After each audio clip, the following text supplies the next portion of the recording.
The 1948 British movie follows Vicky Page, played by Maura Sharir, a young ballet dancer trying to make a name for herself. She soon meets a ballet writer, Boris Lermontov, played by Anton Walbrook, fresh out of Harvey Keitel's vagina, who wants to take her under his wing. He sees her potential as a dancer and decides to take her along with his company to Paris and Monte Carlo as she meets other dancers like this dude who just crept out of Hank Azaria's arse crack, but the main ballerina decides to leave the art to go and get married. Selfish bitch.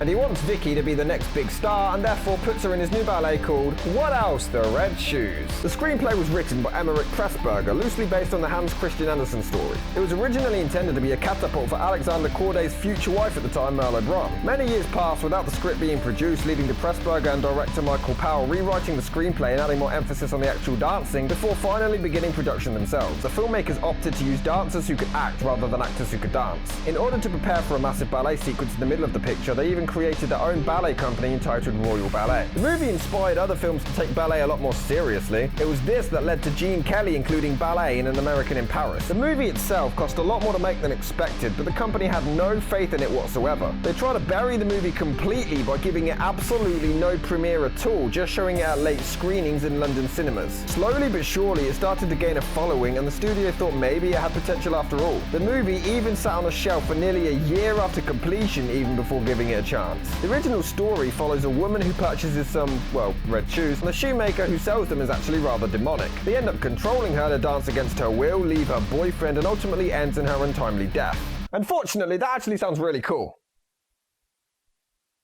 Sad thing is, none of that's in the movie. Unless they were trying to be subtle and not show a lot of it, but there's literally no indication of it whatsoever. It's just a movie about a ballet with red shoes everywhere. Okay, now don't get me wrong, technically it's not a badly made film. It's a really cool idea and has some unique and damn impressive visuals for its time, and even transitions. Look at that! The director utilizes really clever point of view shots during intense moments, and it's so inventive for its time. It was also really admirable to try to get the art of ballet to be taken a lot more seriously. You know, before Hulk Hogan butchered that later on, but the problem here lies within the delivery. Let me put it this way, Rocky can be enjoyed by people even if they're not a boxing fan. Copying Beethoven I absolutely love despite not being too keen on classical music. 8 Mile roped in fans around the world who weren't even big on hip-hop. When you make a film that, yes, is clearly aimed at a particular demographic, boxing fans, classical music, hip-hop, comic book, you need to produce the content with additional material as well so you can expand your audience. The aforementioned films had subplots and other material that was able to branch out to its audiences. People paid more attention to boxing or rap music or comic books because of Rocky or 8 Mile or Batman. They knew what audience they were targeting towards, but they were able to tell a compelling story without just focusing on that one subject matter. The Red Shoes is all about the ballet, entirely. The love story just revolves around the ballet as well, and it's even told within the ballet. It's a cool way to develop a romance in mid-performance, but when you're not giving anyone outside of just ballet fans a reason to care, it just falls flat. I know nothing about ballet dancing, so for the most part I found myself incredibly bored. The characters have nothing to them and every single scene is ballet this, ballet that. There's no other context. It's shoved down your throat, so I can see ballet fans loving the picture, but those who, like me, have no clue or no interest in it, it's just not going to work. I appreciate the art form because it does take a whole lot of talent to tell a story entirely through dance alone without any dialogue, but it's not my particular thing, thus making my interest in this 2-hour-plus movie diminish rapidly.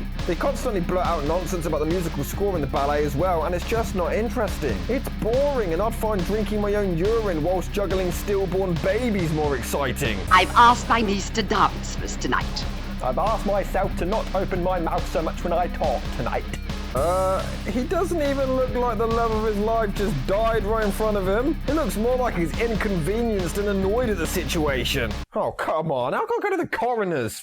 Fuck's sake. The character Julian actually isn't too bad. At the start, nobody knows who he is, so you do kind of sympathise with the dude. Literally, the editor even wants this over with just as quickly as he fades out in mid-conversation. I don't blame you, dude. You know, at parties, everybody's supposed to be very happy. Not when we're watching this shit. Okay, so admittedly, this scene, Julian gets to the building and tries to find out who's in charge, and it's a little bit funny. Excuse me, can you tell me who's in charge? Don't ask me anything, young man. I'm just somebody's mother, and that doesn't mean much around here, I can tell you. Only a little. The ballet sequence, I shit you not, lasts around 15 minutes. just 15 minutes of no dialogue and just ballet. They throw in bizarre and dark visuals that are actually quite well done, but it's still ballet, and for someone who doesn't care for it, I just can't get into it. And they just tease you as well, just when you think it's over. There we go.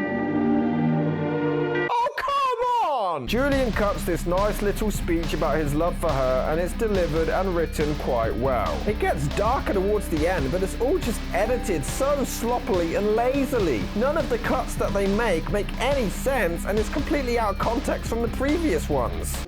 Put on the red shoes, Vicky, and dance for us again. Quite dramatic for a fucking ballet. Put on the tutu, Vicky. Get in touch with your inner princess, Swan. The movie even has silent closing credits. Seriously, watch.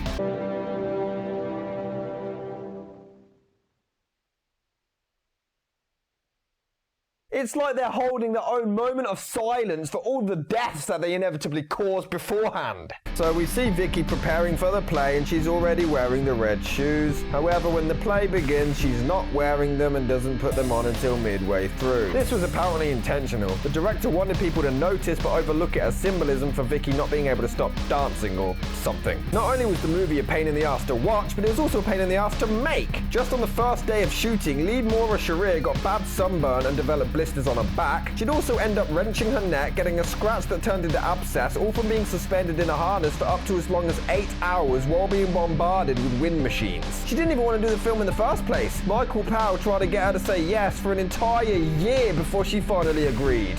I think that's called harassment, dude. After the film's release, Maura Sharir, who did not get along with the director, claimed making the film was a terrible ordeal. She called Powell distant, aloof, and never gave much direction to his actors. He made his dancers perform for hours on end on hard concrete floor, and many had their legs swell up from the pain. I guess actresses who were also considered and therefore dodged a bullet of traumatic experiences consisted of Anne Todd and Hazel Court. The film is so sloppy, and in my opinion, it just caters towards a certain demographic that's realistically quite minuscule in comparison. It doesn't give you any other entertainment value other than that. So, unless you're a hardcore ballet fan, I'd recommend you steer well away from it.